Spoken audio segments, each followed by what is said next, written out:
Well, what is success? So define it for me now, because before we started, actually, I was just talking to you about how I'm surprised at the number of actors who come on here, not necessarily of your stature, but that the business has changed so much that they always feel like they're failing, even though no neutral observer on the outside would look at it that way. Yeah. So I guess success for me, loosely defined, is being able to make a living at my chosen field. Beyond that, anything that brings a kind of affirmation or respect is it's kind of a fancy word, but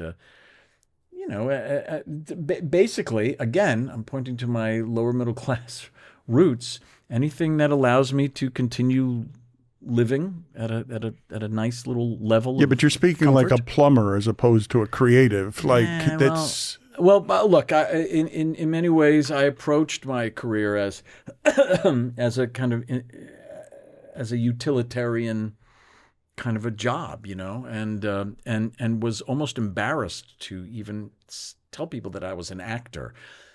Eventually, I lost that embarrassment, and even being an artist still kind of makes me a little nervous if I say as much. But yeah, it took me a long time to accept that or to admit that. Makes you nervous to say you're an artist, that you're a creative? Yeah, because I didn't think that it rose to the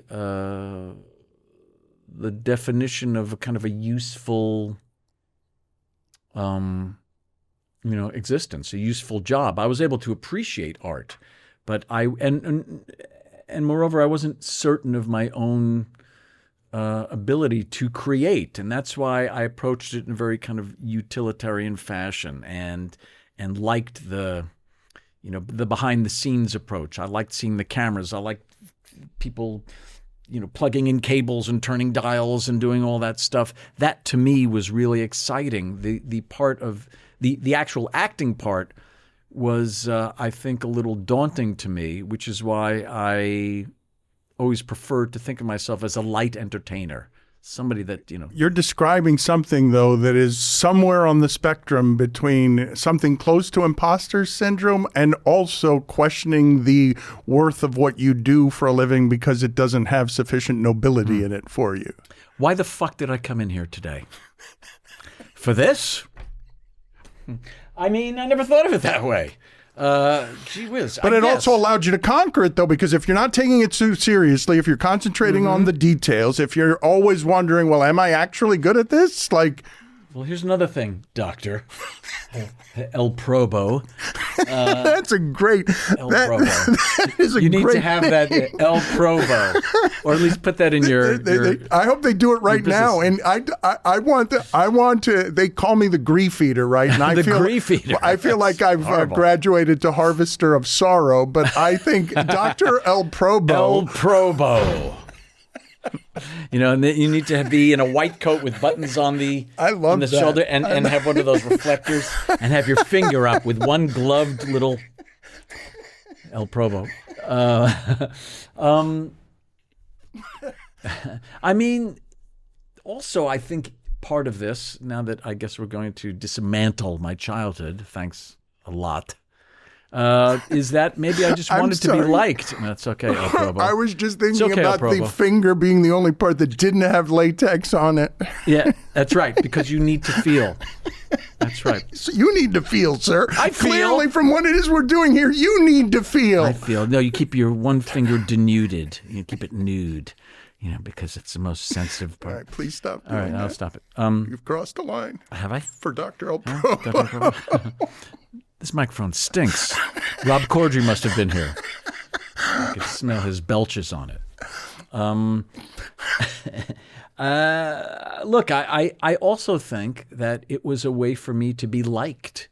When I was kind of performing like a little organ grinder's monkey for my parents' friends, I was able to imitate, Ed Sullivan or, Al Jolson or all that stuff, doing things that I saw on TV. If I watched not the Tonight Show because I was too late in the evening for me, but the Ed Sullivan Show, right? And so I was doing that, and I was getting a lot of attention from my parents and my parents' friends. So, that's a clue as to maybe what pushed me into this. Well, you said area. Affirmations, and I mean, everybody needs those. Yeah. Like, who doesn't need their validations? It's better if they come from within, but applause, laughter, all of those things Yeah. are...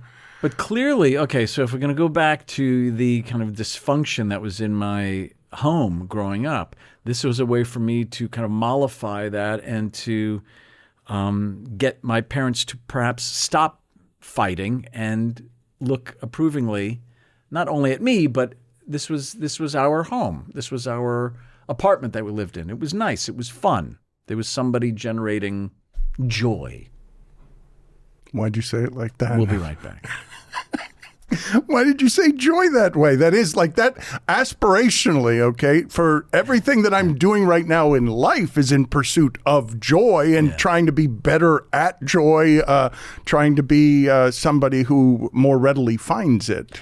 So I guess what I'm showing or demonstrating right now is that I have a fear of sounding fancy or sounding elevated, which is why I didn't embrace the idea that I was an artist or a creator or a creative.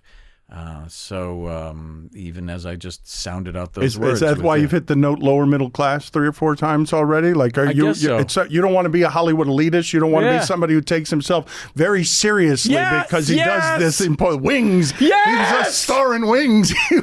He's a star in one of those Chicago shows. Yeah, look, yes. Yeah. Yeah. I don't want people to be mad at me. Well, you want to be liked. For my superiority.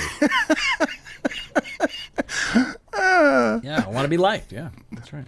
It's pretty basic human need, I think. Well, you fucking broke me open. I don't have... You broke me open like a coconut at a low-rent resort. We're just getting started. All right. We haven't even gotten into the good stuff yet. Oh, God.